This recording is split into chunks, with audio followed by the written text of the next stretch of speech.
मैं हूँ सिया और आप मेरे साथ सुन रहे हैं बानी और अहान की कहानी, ये रिश्ते प्यार के।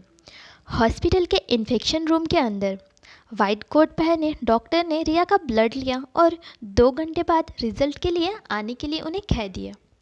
इंतज़ार करने के लिए रिया और जूली हॉस्पिटल के पास वाले कैफ़े में चले गए। आसपास किसी को नहीं देखकर रिया खुद को पूछने से रोक नहीं पाई, मॉम आप ये सब क्या कर रही हो? आपने मुझे मेडिसिन क्यों दिलाई? और आप मुझे हॉस्पिटल में ब्लड ड्रॉ करने के लिए क्यों लाई हो? मैं बस देखना चाहती हूँ कि तुम्हारी प्रेगनेंसी टेस्ट पॉजिटिव है। पर मैं प्रेग्नेंट नहीं हूँ। वो पॉजिटिव कैसे रहेगी फिर? रिया फुसफुसाई। उसे लगा कि उसकी माँ पागल हो गई है। तुम्हें जल्दी पता चल जाएगा। जूली बस शांति से अपनी कॉफ़ी पीती रही। वो 2 घंटे तक कॉफ़ी शॉप में ही बैठे रहे और बाद में वो हॉस्पिटल के अंदर चले गए। जिस डॉक्टर ने अभी टेस्ट किया उसने जूली को टेस्ट रिपोर्ट दिखाए। जूली ने लिस्ट देखने के लिए उठाई और चेक किया। थोड़ी ही देर बाद उसके चेहरे पर खुशी झलक उठी। उसने रिया का हाथ पकड़ा और जल्दी से वहाँ से चली गई। वो कार के पास आए और जूली अचानक हंसने लगी। हमने फाइनली कर दिखाया। क्या कर दिया हमने? रिया कंफ्यूज थी।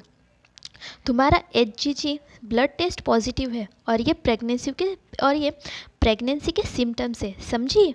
जूली ने प्राउडली कहा। तो आप तो अब हम क्या करने वाले हैं? क्या अब हम हर्ष और माधव को बताने वाले हैं कि मैं प्रेग्नेंट हूँ? रिया पूछने से खुद को रोक नहीं पाई। वो बहुत खुश थी।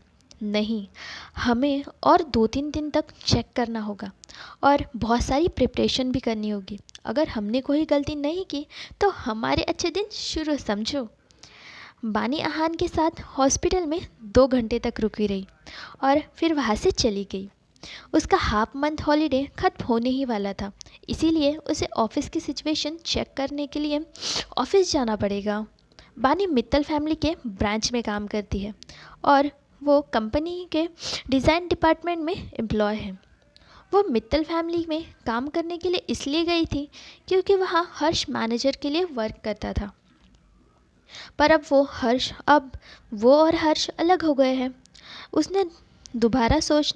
अब उसे दोबारा सोचना होगा कि वो मित्तल फैमिली में काम आगे करना चाहती है या नहीं। बानी मित्तल कॉर्पोरेशन में जाने ही वाली थी, तभी उसने अचानक माधव का फ़ोन रिसीव किया। माधव ने लंच के लिए उसे इनवाइट किया था। बानी भी जानना चाहती थी कि माधव के इरादे क्या है, इसीलिए इसने गाड़ी टर्न की और माधव के बताए हुए एड्रेस की तरफ जाने लगी। माधव ने like my food restaurant choose किया था जो बानी का पसंदीदा था। जब बानी वहाँ पहुँची तब तक माधव ने सारी डिशेस ऑर्डर कर ली थी।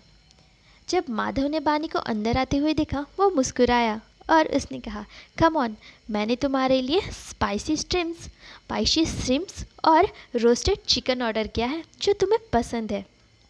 Thank you dad.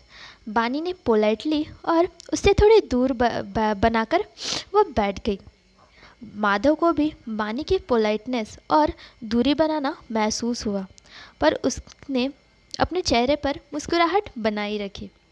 बानी, हमने साथ में खाना खाए हुए बहुत समय बीत गया है ना? ये मेरी ही गलती है जो मैंने तुम्हारे ऊपर ज़्यादा ध्यान नहीं दिया क्योंकि मैं काम में कुछ ज़्यादा ही बिजी था। कोई बात नहीं, अब आओ खाना खाओ, एंजॉय करते हैं। ये बस एक एक्सक्यूज़ था। अगर ये इतना ही बिजी था तो इसके पास उस मिस्ट्रेस और उसकी नाजायज़ बेटी के साथ खाना खाने का वो कैसे वक्त था? बानी माधव का ये फेक परफॉर्मेंस और नहीं देखना चाहती थी।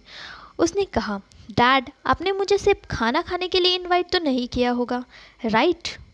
इसीलिए अगर आपको कुछ कहना ही है तो जल्दी से कहिए और मुझे यहाँ से फिर जाना भी है।